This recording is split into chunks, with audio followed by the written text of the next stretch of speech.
विक्रम धीमी आवाज बेटे से। बेटा, कभी सोचा है कि मैं रात को अचानक क्यों चौंक कर उठ जाता हूं? क्यों मुझे अक्सर अंधेरे में घूरते हुए देखता है? आज मैं तुझे वो किस्सा सुनाऊंगा जिसने मेरी जिंदगी बदल दी। ये कोई मजाक नहीं, कोई फिल्मी कहानी नहीं, ये हकीकत है बेटा। एक ऐसी हकीकत जिसने मेरे 3 दोस्तों की जान ले ली और मुझे जिंदा रहने की सजा दी। हम 4 दोस्त थे, अमित, सुरेश, राहुल और मैं। कॉलेज की छुट्टियां थीं और हम पार्टी के मूड में थे। अमित बोला, दोस्तों इस बार पार्टी ऐसी जगह होगी कि सब याद रखेंगे। सुरेश हंसते हुए बोला, दारू भी है, गाने भी हैं। अब कोई सुनसान या डरावनी जगह मिल जाए तो मजा ही आ जाए। क्योंकि सुरेश को ऐसी जगह घूमने में दिलचस्पी थी, राहुल डरते डरते बोला, सुना है रायगढ़ हवेली में रात को औरत की चीखें सुनाई देती हैं। लोग कहते हैं वहां भूत है। अमित जोर से हंस पड़ा, भूत वूत कुछ नहीं होता, डरपोक मत बन। मैं चुप था। मन कह रहा था कि यह ठीक नहीं, लेकिन दोस्ती में मैं भी उनके साथ गाड़ी में बैठ गया। गांव से गुजरते वक्त हमें एक बूढ़ी औरत मिली। उसकी आंखों में अजीब डर था। वो कांपती आवाज में बोली, बेटो उधर मत जाओ, वहां मौत है। जिसने भी वहां रात बिताई है सुबह तक जिंदा नहीं बचा। अमित हंस पड़ा, अम्मा तुम पुराने जमाने की बातें मत करो, हम डरते नहीं हैं। मैंने उस औरत की आंखों में झांका, जैसे वो बहुत कुछ कहना चाहती हो, लेकिन हमने उसकी बात नजरअंदाज कर दी और हवेली की ओर बढ़ गए। जब हवेली पर पहुंचा तो देखा कि हवेली बरसों से वीरान थी। टूटी खिड़कियां, दरकती दीवारें, दरवाजे पर अजीब काले धब्बे। अंदर घुसते ही सड़न और सीलन की बदबू ने घेर लिया। सुरेश नाक दबाते हुए बोला, उफ, यहां तो कोई जानवर मरा पड़ा है। अमित बोला, यह सीलन की बदबू है। चुप कर, चलो पार्टी शुरू करें। हमने गाने लगाए, बोतलें खोली, पार्टी शुरू किया। बीच बीच में कभी कभी हमें कोई आवाज सुनाई देती, जैसे कोई दर्द से कराह रहा है।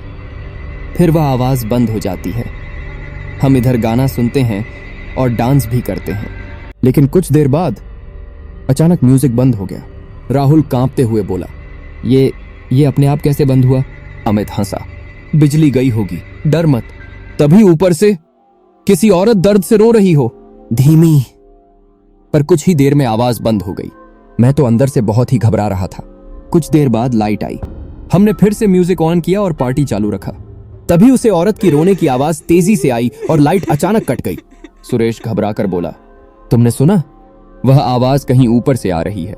मैं बुदबुदाया, यह सही नहीं है, हमें निकल जाना चाहिए। हम सब सहम गए थे। तभी खिड़की की तरफ देखा तो वहां अंधेरे में कोई बैठा हुआ है, जैसे कि कोई परछाई, और वह आवाज वहीं से आ रही है। हमने यह देखा मानो हमारी सांस रुक गई हो। सभी एकदम शांत चुपचाप खड़े थे। हमें समझ में नहीं आ रहा था कि अब हम क्या करें। देखा तो वह परछाई हमारी तरफ आ रही थी, जिसे देख के राहुल घबराकर भागा। सीढ़ियों से फिसल कर नीचे गिरा। उसकी गर्दन अजीब तरह से मुड़ी और वहीं उसकी जान निकल गई। मैंने कांपती आवाज में कहा, राहुल उठो उठो, लेकिन वो हमेशा के लिए चला गया था। अचानक मेरी आंखों के सामने एक दृश्य आया। एक जमींदार अपनी पत्नी और बेटी को जंजीरों में बांध रहा था। औरत की चीखें हवेली में गूंज रही थीं। आवाज आ रही थी, हमारा खून यहां सूखा नहीं है, कोई चैन से नहीं जी पाएगा। अमित गुस्से में चिल्लाया, अगर तू है तो सामने आ। अचानक काले धुएं जैसा साया उसके शरीर में घुस गया। अमित चीखा और गिर पड़ा। उसकी आंखें काली हो गईं और वो वहीं मर गया। अब मैं और सुरेश बचे थे। हमारा दिमाग काम नहीं कर रहा था कि अब क्या करें। इधर सुरेश दरवाजा तोड़ने की कोशिश कर रहा था।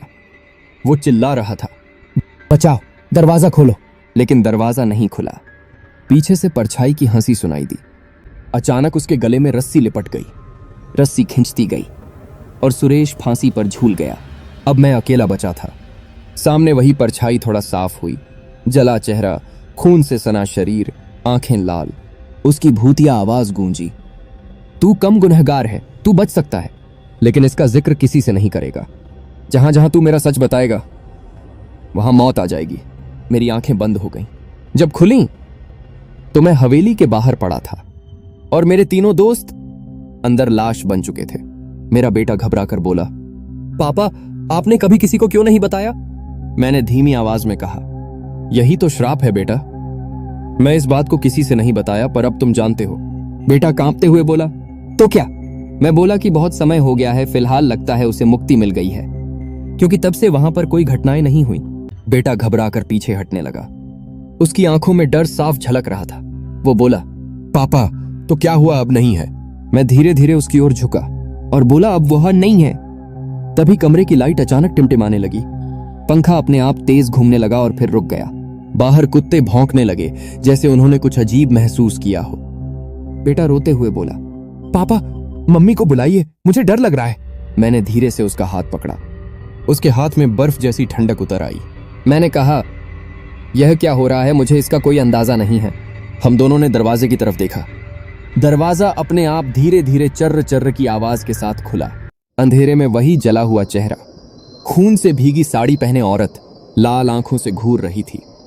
मैं तो हक्का बक्का रह गया कि हवेली की वही परछाई वापस मेरे घर आ गई है। उसकी आवाज कमरे में गूंज उठी। अब तुमने यह कहा था यह बात किसी को बताओगे नहीं, पर तुमने यह बात अपने बेटे से बताई है। इसका खामियाजा अब तुम्हारा बेटा भुगतेगा। बेटे ने चीखने की कोशिश की, लेकिन उसकी आवाज गले में ही अटक गई। वो सन्न रह गया। उसकी आंखें फैल गईं। कमरे का दरवाजा खुला। वो जली हुई औरत की परछाई बेटे की तरफ बढ़ी। बेटा कांपते हुए अपने बाप के पीछे छिप गया। बेटा रोते हुए बोला, पापा मुझे बचा लो, मैं मरना नहीं चाहता। विक्रम की आंखों में आंसू आ गए। उसने बेटे को कसकर सीने से लगाया और जोर से चिल्लाया, नहीं, मैं तुझे कुछ नहीं होने दूंगा। तभी दरवाजे के बाहर घंटी की आवाज आई, जैसे किसी मंदिर की आरती हो रही हो। विक्रम तुरंत बेटे का हाथ पकड़कर कमरे से बाहर भागा। गलियारे में पड़ोस के ही एक बाबा खड़े थे। उनके गले में रुद्राक्ष की माला थी और हाथ में त्रिशूल। बाबा ने कहा, विक्रम, मुझे पता था ये रात आएगी। वो आत्मा तुझे छोड़कर अब तेरे बेटे को चाहती है, लेकिन ये जाल तोड़ा जा सकता है अगर तू अपनी पूरी शक्ति और विश्वास लगाए। बाबा ने मंत्र पढ़ना शुरू किया। हवा अचानक तेज हो गई। खिड़कियां धड़धड़ाने लगीं। परछाई चीखते हुए कमरे में फिर से प्रकट हुई। उसकी आवाज गूंजी, ये बच्चा मेरा है, इसके खून से ही मेरा बदला पूरा होगा।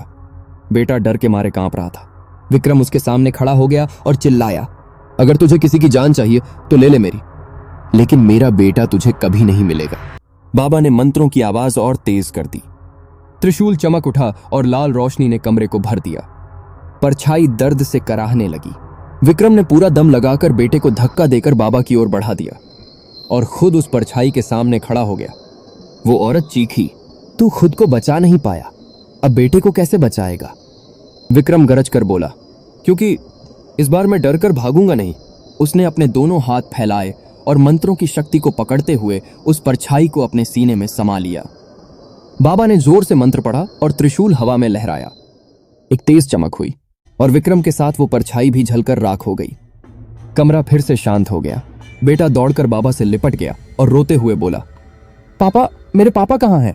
बाबा ने धीरे से उसके सिर पर हाथ रखा और कहा, तेरे पापा ने अपनी जान देकर तुझे बचा लिया है। आज से वो हमेशा तेरी सांसों में, तेरी धड़कनों में रहेंगे। बेटे ने आसमान की ओर देखा। आंखों से आंसू बहे, लेकिन उसके होंठों पर एक हल्की मुस्कान थी। धन्यवाद पापा, आपने मुझे बचा लिया। हवेली का श्राप वहीं खत्म हो गया, लेकिन बेटे के दिल में हमेशा के लिए अपने पिता की याद और उनकी कुर्बानी अंकित हो गई।